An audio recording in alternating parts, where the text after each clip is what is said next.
आज का हमारा लेक्चर है development of male gametophyte and development of female gametophyte. ठीक है, साइकल्स की डेवलपमेंट देखेंगे हम गैमेटोफाइट की। पहले हमने माइक्रोस्पोर और मेगास्पोर की जर्मिनेशन और डेवलपमेंट देखी थी। अब हम गैमेटोफाइट की डेवलपमेंट देखेंगे। गैमेटोफाइट की डेवलपमेंट में हम सबसे पहले मेल गैमेटोफाइट की डेवलपमेंट देखेंगे, उसके बाद हम फीमेल गैमेटोफाइट की जो है डेवलपमेंट देखेंगे। ठीक है, स्टार्ट करते हैं मेल गैमेटोफाइट से। मेल गैमेटोफाइट में जो सबसे पहले आपके पास होगा वो होगा माइक्रोस्पोर। ठीक है, जो सबसे फर्स्ट सेल होता है गैमेटोफाइट में, मेल गैमेटोफाइट में वो होता है माइक्रोस्पोर और फीमेल गैमेटोफाइट में मेगास्पोर। ठीक है, तो यहाँ पे मेल गैमेटोफाइट में सबसे पहले है माइक्रोस्पोर। इसमें इसका स्ट्रक्चर कुछ इस तरह से होता है कि सेंटर में न्यूक्लियस प्रेजेंट होते हैं। स्टार्च ग्रेन्स मैंने आपको बताया था हेल्प करते हैं बनाने में सैगो, क्योंकि ये साइकस का ही प्लांट है और साइकस की ही डेवलपमेंट हो रही है फर्दर। तो इसमें स्टार्च ग्रेन की मौजूदगी हमें ये बताती है कि जो ये पार्ट हैं प्लांट के, ये सैगो फॉर्म करने में हेल्प करते हैं। ठीक है, उसके बाद हमारे पास सेंटर में न्यूक्लियस के बाद हमारे पास आ जाती है एंटाइन और इनर लेयर होती है। ठीक है, एंटाइन एंड एक्साइन जो कि एक आउटर लेयर होती है। ठीक है, सेंटर में न्यूक्लियस, स्टार्च ग्रेन्स, फिर एंटाइन एंड देन एक्साइन। ठीक है, उसके बाद यहाँ से जो डेवलपमेंट स्टार्ट होती है न्यूक्लियस से, ये न्यूक्लियस सेपरेट हो जाते हैं। ठीक है, फिर उसके बाद यहाँ पे ये न्यूक्लियस सेपरेट हो गए साइटोप्लाज्म से। ठीक है, और एक लार्ज वैक्यूल छोड़ दिया ऊपर वाली तरफ। ठीक है, ये ऊपर एक लार्ज वैक्यूल आ गया और नीचे न्यूक्लियस आ गया। ठीक है, अब ये न्यूक्लियस एंड साइटोप्लाज्म सेपरेट हो गया और अब फर्दर माइटोटिक डिवीजन स्टार्ट करेंगे। अब इधर न्यूक्लियस में माइटोटिक डिवीजन स्टार्ट हो गई और न्यूक्लियस ने दो सेल्स बना दिए। ठीक है, एक सेल एंथेरिडियल सेल और दूसरा सेल प्रोथीलियल सेल। ठीक है, कौन कौन से सेल? एंथेरिडियल सेल और प्रोथीलियल सेल। अब प्रोथीलियल सेल में कोई डिवीजन नहीं होती इतनी, मगर एंथेरिडियल सेल में फर्दर डिवीजन होगी। ठीक है, एंथेरिडियल सेल हमारे पास फर्दर बनाएंगे डिवीजन से tube cell and generative cell. ठीक है, और प्रोथीलियल सेल अपनी जगह वैसे ही रहेगा जैसे ये था। ठीक है, पहले ट्यूब सेल बन गया हमारे पास, फिर हमारे पास जेनरेटिव सेल बन गया किससे? एंथेरिडियल सेल से। ट्यूब सेल हमें पोलन ग्रेन की जो ट्यूब है, पोलन ट्यूब, वो बनाने में हेल्प करेगा और जेनरेटिव सेल बॉडी बनाएगा प्लांट की। ठीक है, गैमेटोफाइट बॉडी बनाएगा।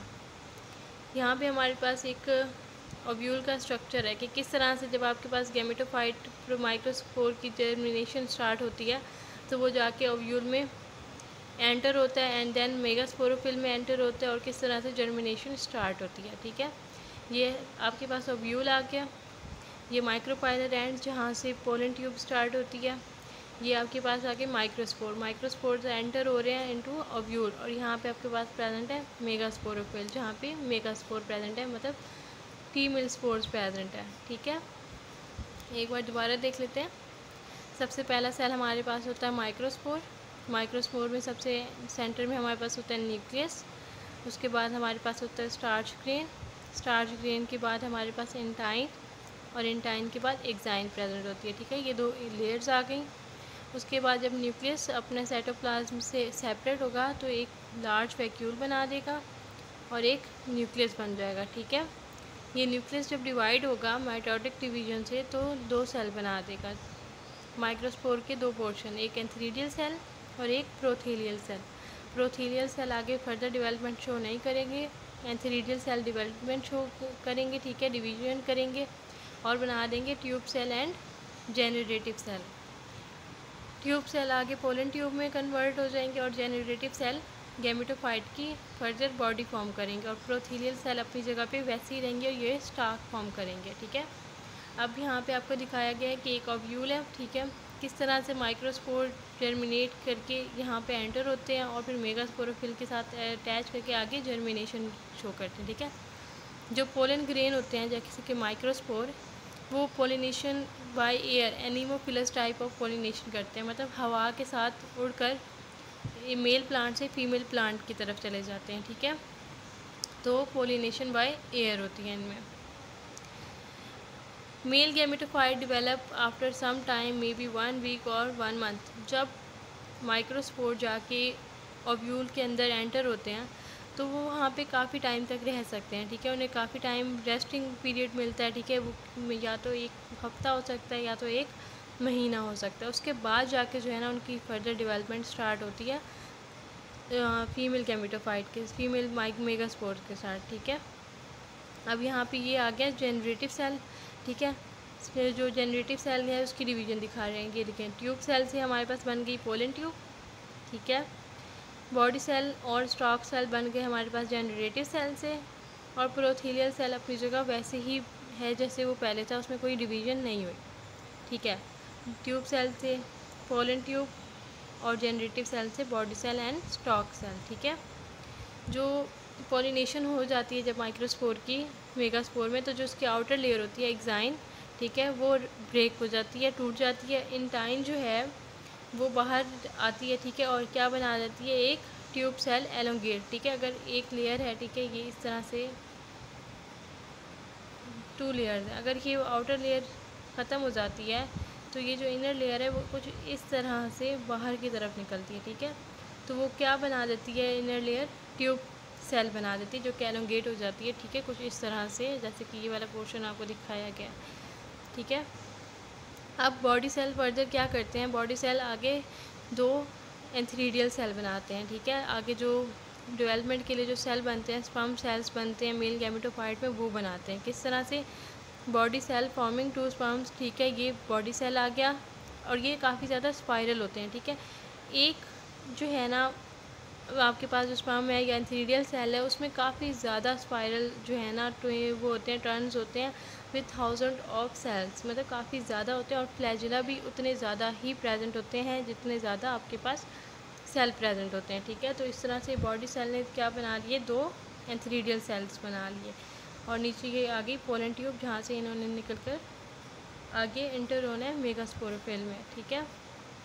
तो ये थी हमारे पास डेवलपमेंट मेल गैमेटोफाइट की, ठीक है। हमने माइक्रोस्पोर देखा किस तरह से न्यूक्लियस अलहदा होता है, उसके बाद वो 2 सेल बनाता है, एंथीरिडियल सेल, प्रोथीलियल सेल। उसके बाद किस तरह से ट्यूब सेल बनती हैं, जनरेटिव सेल किस तरह से body cell and stalk cell form करते हैं, ठीक है। बॉडी सेल फर्दर किस तरह से 2 एंथीरिडियल सेल्स बनाते हैं, और किस तरह से ये जाकर मेगास्पोरोफिल में एंटर होते हैं, ओव्यूल में एंटर होते हैं, ठीक है।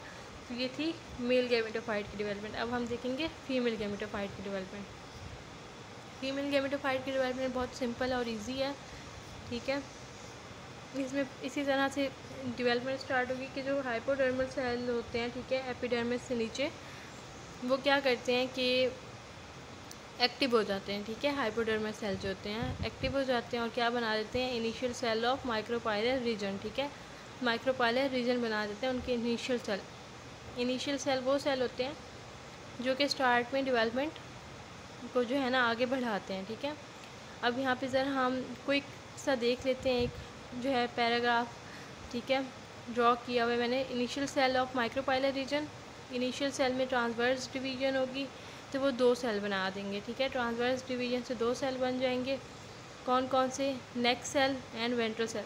ट्रांसवर्स डिवीजन कुछ इस तरह से होती है, अगर आपके पास एक सेल है तो वो इस तरह से डिवाइड होगा, ठीक है, कि मतलब एक अपर पार्ट बन जाएगा और एक लोअर पार्ट बन जाएगा, तो इसे कहते हैं ट्रांसवर्स डिवीजन।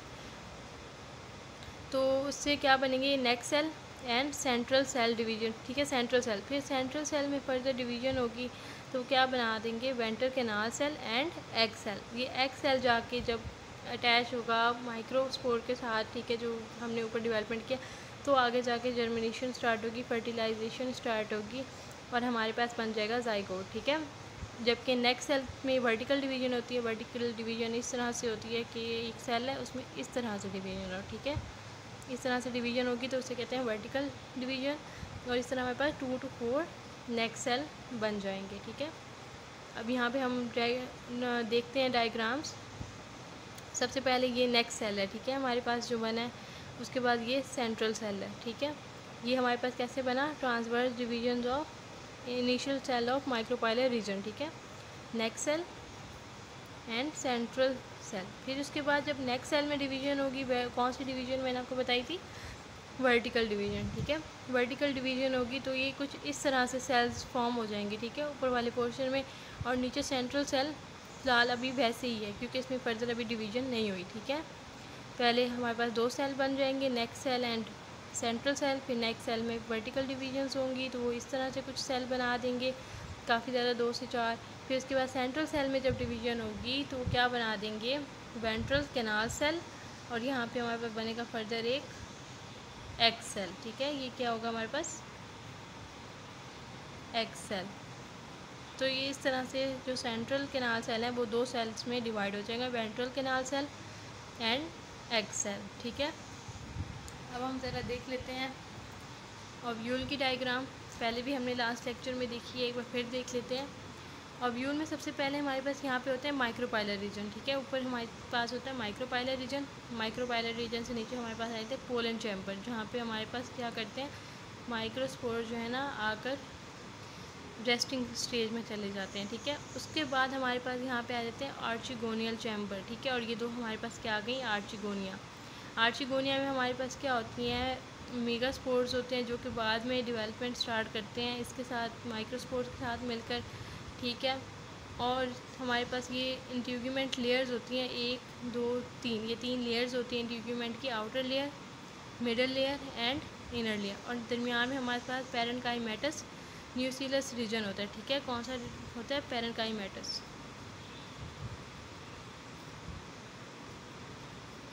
पैरेन्काइमेटस हमारे पास न्यूक्लियर रीजन होता है, ठीक है। और ये हमारे पास पूरा ओवरऑल जो स्ट्रक्चर है किसका है, ओव्यूल का, ठीक है। तो ये फीमेल गैमेटोफाइट था। इनिशियल सेल्स स्टार्ट करेंगे डिवीजन माइक्रोपाइलर रीजन के, ठीक है। माइक्रोपाइलर रीजन कौन सा होता है, यहाँ का जो रीजन होता है ओव्यूल का वो। फिर उसके बाद ट्रांसवर्स डिवीजन होगी कुछ इस तरह से, और 2 सेल बन जाएंगे, कौन कौन से, next cell and central cell, ठीक है। फर्दर नेक्स्ट सेल में जब हमारे पास वर्टिकल डिवीजन होगी तो हमारे पास बन जाएंगे 2 से 4, ठीक है, नेक्स्ट सेल के बाद जब हमारे पास सेंट्रल सेल में डिवीजन होगी तो सेंट्रल सेल क्या बना देगा, ventral canal cell and egg cell, ठीक है। और उसके बाद ये ओव्यूल था, पहले माइक्रोपाइलर रीजन, फिर उसके बाद पोलन चैम्बर के बाद आर्चिगोनियल चैम्बर, आर्चिगोनिया के बाद 3 इंट्यूगमेंट, ठीक है। उसके बाद nuclear parenchymatous region and ovule. तो ये हमारे पास जो था सारा मेल एंड फीमेल गैमेटोफाइट का स्ट्रक्चर था, ठीक है। और डेवलपमेंट की सारी हमारे डायग्राम्स थे कि अब हम आगे देखते हैं फर्टिलाइजेशन को, ठीक है। पहले हम फर्टिलाइजेशन देख लेते हैं। फर्टिलाइजेशन किस तरह से होती है कि आफ्टर 4 to 5 मंथ्स तब फर्टिलाइजेशन अकर। जैसे कि मैंने आपको बताया कि जब माइक्रोस्पोर होते हैं वो ओव्यूल में जाके रेस्टिंग स्टेज में चले जाते हैं, ठीक है। या तो उन्हें हफ्ते लग जाते हैं या तो उन्हें फिर महीने लग जाते हैं अपनी जर्मिनेशन स्टार्ट करने में। तो इसी तरह ये कह रहे हैं कि जो होते हैं वो fertilization after 4 to 5 months start होती है, ठीक है। The pollen tube burst in archegonial chamber, ठीक है। जो पोलन ट्यूब थी जैसे कि यहाँ पे यूँ बनी हुई थी और नीचे हमारे पास आर्चिगोनिया थे, ठीक है, ये इस तरह से।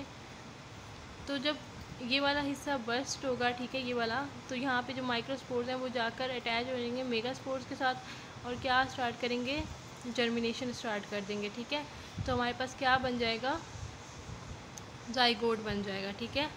फिलहाल ये तो यहाँ पे मैंने कुछ स्ट्रक्चर बनाया वो फेस लाइक ही बन गया, मगर आप लोगों को जैसे मैंने समझाया आप लोग वैसे ही देख लें कि ये क्या है, आर्चिगोनिया है, ठीक है। यहाँ पे जो बर्स्ट होगा रीजन वो, फिर उसके बाद नीचे जाके जाइगोट बन जाएगा, ठीक है।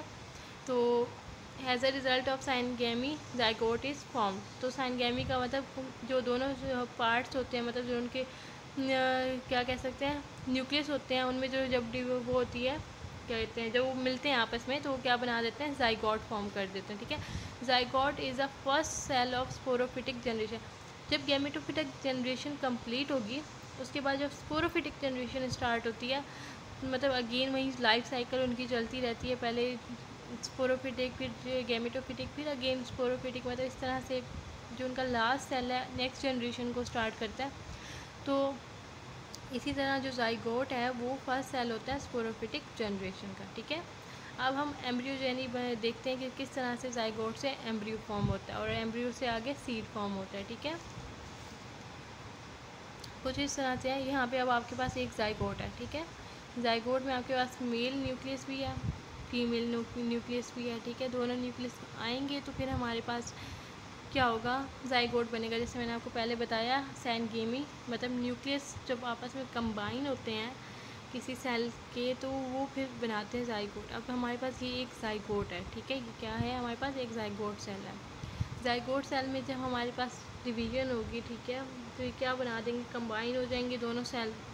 ठीक है, दोनों वो न्यूक्लियस कंबाइन हो गए, उन्होंने क्या बना दिया, फर्दर एक प्योर जाइगोट बना दिया। ठीक है, जाइगोट सेल ने जब फर्दर फ्री न्यूक्लियस डिवीजन की, ये जब एक न्यूक्लियस बन गया है मेल और फीमेल से, तो उसे फ्री न्यूक्लियस डिवीजन की, मतलब न्यूक्लियस में डिवीजन होती गई और काफ़ी सारे जो है ना न्यूक्लियस इस तरह से करके फॉर्म हो गए। ठीक है, और दरमियान में मगर वो एक है कि मतलब जब न्यूक्लियस डिवाइड हुए हैं तो वो सिर्फ आउटर लेयर के पास, पेरिफेरी लेयर के पास जो है ना जाके अटैच होते गए। सेंटर में उन्होंने इस जगह जो है ना बिल्कुल छोड़ दिया और उसको हमने क्या नाम दे दिया, सेंट्रल वैक्यूल। ठीक है, जहाँ पे किसी चीज़ की स्टोरेज हो या कोई खाली जगह मतलब बच गई है तो उससे हम कहते हैं सेंट्रल वैक्यूल। ठीक है, फिर उसके बाद इन्होंने क्या स्टार्ट किया, जो न्यूक्लियस थे पेरिफेरी लेयर पे, मैं लिख देती हूँ यहाँ पे, पेरी लेयर मतलब साइड वाली जो लेयर होती है उससे कहते हैं। तो उन्होंने क्या किया, स्टार्ट कर दी वॉल फॉर्मेशन। ठीक है, वॉल फॉर्मेशन बना स्टार्ट कर दी उन्हें न्यूक्लियस ने, और इस तरह से फिर हमारे पास फर्दर जब ये न्यूक्लियस बन गए वो उन्होंने कुछ इस तरह का स्ट्रक्चर बना दिया जिसे हम कहते हैं प्रो एम्ब्रियो। ठीक है, अब ये प्रो एम्ब्रियो जो है ये आगे जाकर 3 पार्ट्स में डिवाइड हो जाता है। ठीक है, ठीक है, ये न्यूक्लियस देख लेते हैं एक बार दोबारा, इनमें फ्यूजन हुई, फ्यूजन के बाद जाइगोट बन गया। जाइगोट बनने के बाद जो है ना न्यूक्लियस पेरिफेरी लेयर में चली गई। ठीक है, पेरिफेरी लेयर से उन लोगों ने क्या स्टार्ट कर दिया, बॉल फॉर्मेशन स्टार्ट कर दी, दरमियान में हमारे पास सेंट्रल वैक्यूल आ गया। फिर उसके बाद उन्होंने क्या बना दिया, प्रो एम्ब्रियो बना दिया। प्रो एम्ब्रियो आगे 3 पार्ट्स में डिवाइड होगा, कौन सा, फ्री न्यूक्लियर स्टेज जहाँ पे न्यूक्लियर की डिवीजन बिल्कुल स्टार्ट रहे, कभी स्टॉप ना हो और वो न्यूक्लियस बनाते ही जाएँ। एक सस्पेंसर सेल आ गया। ठीक है, और एक एम्ब्रियोनल सेल आ गया। अब जो असल काम है वो ज़्यादा किसका है, suspensor cell and embryonal cell का। ठीक है, ये दोनों सेल आगे जाके फर्दर स्ट्रक्चर बनाएंगे प्लांट गैमेटोफाइट का। ठीक है, अब यहाँ पे ये फ्री न्यूक्लियर रीजन वैसे का वैसे ही है, सस्पेंसर और ज़्यादा स्पाइरल फॉर्म में आते जा रहे हैं। अब ये जो रीजन है, ठीक है, इसे कहते हैं एम्ब्रियोनल सेल। ठीक है, मगर ये एक्चुअली हाइपोकोटाइल रीजन होता है, हाइपोकोटाइल। ठीक है, हाइपोकोटाइल रीजन यहाँ से रूट एंड स्टेम की फॉर्मेशन स्टार्ट होती है। एम्ब्रियोनल सेल है ना, तो एम्ब्रियोनल सेल से ही रूट एंड स्टेम की डेवलपमेंट होती है ज़्यादातर। ठीक है, तो इधर सबसे ज़्यादा डिवीजन होगी, इस वजह से ये किस तरह का आ गया, हार्ट शेप्ड बन गया। बहुत ज़्यादा डिवीजन होने की वजह से ये हार्ट शेप में फॉर्म हो गया। अब ये क्या करेगा, 2 कोटिलिडन्स में जो है ना चेंज हो जाएगा। ठीक है, जो लोअर सेल होगा सस्पेंसर का जो लोअर सेल होगा वहाँ से रेडिकल फॉर्म होगी।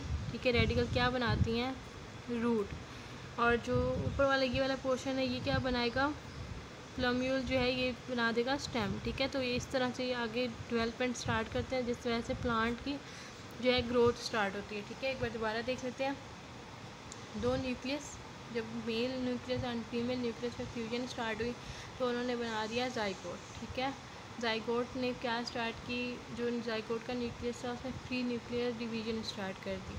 फ्री न्यूक्लियर डिवीजन होने की वजह से जो न्यूक्लियस थी वो पेरिफेरी लेयर पे अटैच होते गए। ठीक है, उसके बाद उन्होंने क्या किया, वॉल फॉर्मेशन स्टार्ट कर दी। वॉल फॉर्मेशन स्टार्ट तो कर दी मगर जो सेंटर में एरिया रह गया उसे हमने नाम दे दिया सेंट्रल वैक्यूल, क्योंकि वहाँ पे वो खाली रह गया था, तो वहाँ पे जो है स्टोरेज का काम करने लग जाता है वैक्यूल। ठीक है, फिर उसके बाद इधर से जो है न्यूक्लियर डिवीजन और बढ़ती गई तो वो क्या बन गया, pro embryo. Pro embryo 3 parts में फर्दर डिवाइड हो गया। पहला है हमारे पास फ्री न्यूक्लियर स्टेज, ठीक है, जहाँ पे न्यूक्लियस की डिवीजन होती जाती है, और दूसरा हमारे पास सस्पेंसर सेल। ठीक है, और तीसरा हमारे पास एम्ब्रियोनल सेल। एम्ब्रियोनल सेल को हम हाइपोकोटाइल रीजन भी कहते हैं। ठीक है, तो इधर यहाँ पे हाइपोकोटाइल रीजन में बहुत ज़्यादा डिवीजन की वजह से ये हार्ट शेप फॉर्म में चेंज हो गया, और सस्पेंसर सेल में फर्दर स्पाइरल जो है ना वो चेंजेस आने लग गई। उसके बाद जो सस्पेंसर का लोअर सेल था, सबसे नीचे वाला सेल जो था ना, उसने क्या बना दिया, रेडिकल बना दिया। जो रेडिकल से क्या बनता है, रूट। और जो नीचे दो कोटिलीडन्स बन गए, ठीक है, हाइपोकोटाइल रीजन से। उससे ऊपर वाला सेल जो है ना प्लम्यूल, उससे क्या बन जाती है, स्टेम बन जाती है, ठीक है। तो ये सारा हमारे पास क्या थी, एम्ब्रियो जेनी थी, मतलब एम्ब्रियो किस तरह से फॉर्म होते हैं और एम्ब्रियो से आगे फर्दर किस तरह से प्लांट की जो है ना ग्रोथ स्टार्ट होती है। अब हम देखते हैं सीड फॉर्मेशन, क्योंकि एम्ब्रियो किससे कहते हैं, सीड को कहते हैं, ठीक है। तो अब सीड आगे क्या करेगा, तो हम वो देखते हैं। अब ये वहीं सस्पेंसर रीजन और हमारे पास एम्ब्रियो रीजन आ गया, ठीक है। एम्ब्रियो रीजन सस्पेंसर उसी तरह जैसे हमने यहाँ पे देखा बहुत ज़्यादा स्पाइरल हो गया, तो ये वहीं दिखा रहे हैं बहुत ज़्यादा स्पाइरल होना स्टार्ट हो गया, और ये वहीं हमारे पास एम्ब्रियो ही आ गया, एम्ब्रियोनल रीजन। एम्ब्रियोनल रीजन में मेरिस्टेमेटिक सेल्स शो कराए। मेरिस्टेमेटिक सेल वो सेल होते हैं जो एक्टिविटी शो करते हैं, जो लिविंग होते हैं, ठीक है, जो फर्दर डिवाइड होने की कैपेसिटी रखते हैं, ठीक है, जो डिवाइड होकर आगे स्ट्रक्चर फॉर्म करते हैं। तो ये आ गया हमारे पास सस्पेंसर और एम्ब्रियोनल सेल। अब एम्ब्रियोनल सेल का जो ये रीजन है, इससे हमारे पास क्या बन गया, दो कोटिलीडन्स बन गए, ठीक है, कुछ इस तरह से कोटिलीडन्स बन गए। कोटिलीडा ये वाला एरिया जो है ये बन गया, ठीक है, और जो सस्पेंसर वाला रीजन है वो कुछ इस तरह से बन गया, ठीक है। अब आगे कोटिलीडन से हमारे पास ग्रोथ स्टार्ट हुई कुछ इस तरह से कि यहाँ पे कोटिलीडन की यहाँ सीड बन गया, ठीक है, एम्ब्रियो, ये रैचेस यहाँ पे आके फर्स्ट लीफ इधर अटैच होगा, ठीक है, सीड का, उसके बाद सीड लीफ, ठीक है, और ये स्टॉक ऑफ कोटिलीडन्स, ठीक है। अब हम देखते हैं सीड का स्ट्रक्चर। सीड का स्ट्रक्चर कुछ इस तरह से होता है, ये हमारे पास सीड था, ठीक है। सीड का स्ट्रक्चर हम देखते हैं। आउटर हमारे पास माइक्रोपाइलर रीजन होता है, ठीक है, उसके अंदर हमारे पास आउटर फ्लैशी लेयर होती है। कौन सी लेयर होती है, आउटर फ्लैशी लेयर। उससे मिडल में हमारे पास होती है मिडल स्टोनी लेयर। मैंने आपको बताया था जैसे कि पहले भी ओव्यूल में कि जो आउटर लेयर होती है वो फ्लैशी होती है, इनर लेयर स्टोनी होती है, और नहीं, मिडल लेयर स्टोनी लेयर होती है, inner layer again fleshy layer होती है, ठीक है। यहाँ पे हमारे पास आ गया सस्पेंसर, ये आ गए दो कोटिलीडन्स और ये एंडोस्पर्म। अब जब यहाँ पे जर्मिनेशन स्टार्ट होती है ना प्लांट की, तो ये जो सीड है इधर से सस्पेंसर ऐसे ही जो है ना आगे की तरफ जर्मिनेट करना स्टार्ट कर देते हैं, ठीक है। यहाँ पे कोटिलीडन्स आ जाते हैं, तो ये कोटिलीडन्स आगे रूट और स्टेम बनाते हैं। फिर ठीक इस तरह से जो है ना प्लांट की जो है जर्मिनेशन स्टार्ट होती है, और इस तरह से सारे लीफ बनते हैं फिर ऊपर, और फिर जो है ना स्टेम बनती है, और ये सारा प्लांट इसी तरह से आगे ग्रोथ शो करके अपना जो है ना इंक्रीज़ होता रहता है अपनी हाइट में, और डेवलपमेंट शो करता रहता है, ठीक है। तो ये हमारे पास क्या थे, फर्टिलाइजेशन देख लिया जो हमने, एम्ब्रियोजेनी एंड सीड फॉर्मेशन। तो जो साइकस का प्लांट था उसकी हमने स्पोरोफिटिक जनरेशन भी देख ली, माइक्रोस्पोर मेगास्पोर की डेवलपमेंट, कोन्स भी देख ली, मॉर्फोलॉजी एंड एनाटमी भी हो गई लास्ट लेक्चर्स में। आज हमने जो है ना गैमेटोफिटिक जनरेशन की जो है डेवलपमेंट देखी, embryogeny, fertilisation and seed formation देखी। तो जो साइकिल्स का टॉपिक है वो आज हमारा यहीं पे कंप्लीट होता है। नेक्स्ट इंशाल्लाह हम कोई और टॉपिक स्टार्ट करेंगे किसी जिम्नोस्पर्म का, ठीक है। तो अब ये मेरी वीडियो एंड है। थैंक यू, अल्लाह हाफिज़।